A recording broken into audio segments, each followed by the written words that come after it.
আসসালামু আলাইকুম, রাফিজাস কিচেনে স্বাগতম। এই তো চলে আসলাম আপনাদের সাথে আচার রেসিপি নিয়ে। আম চলে এসেছে, আমের আচার হবে না তা কিন্তু নয়।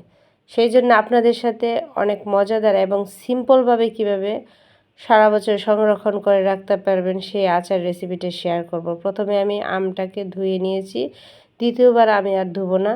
তারপর আমটাকে কাট করে নিয়েছি আমার পছন্দ মতো, আপনারা আপনাদের পছন্দ মতো করে নিতে পারেন।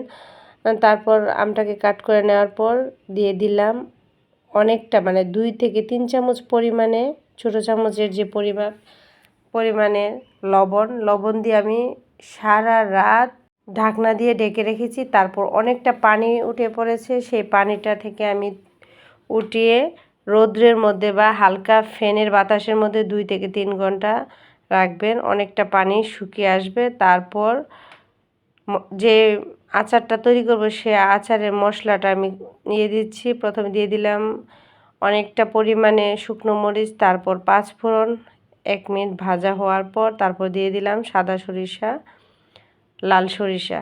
তারপর ভেজে আমি তুলে নিলাম, ব্লেন্ড করে নেব। তারপর দিয়ে দেব সরিষা তেল, তারপর 2 চামচ আদা বাটা, 2 চামচ রসুন বাটা দিয়ে একটু নাড়াচাড়া করে নিলাম। করা হয়ে গেলে তারপর আমি দিয়ে দেব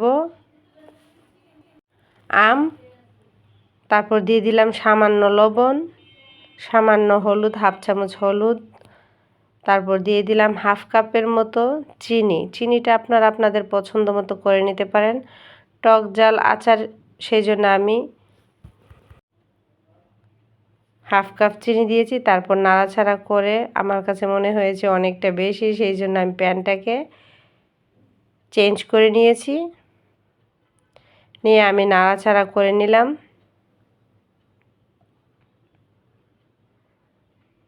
একটু সময় নিয়ে নাড়াচাড়ার মধ্যে রাখতে হবে। তো এইভাবে আমি নাড়াচাড়ার মধ্যেই রেখেছি। অনেকটা আস্ত থাকবে, অনেকটা ভেঙে যাবে, এরকমভাবে আচারটা করে নিতে হবে। অনেক সিম্পলভাবে এই আচারটা সারা বছর আপনি সংরক্ষণ করে রাখতে পারবেন।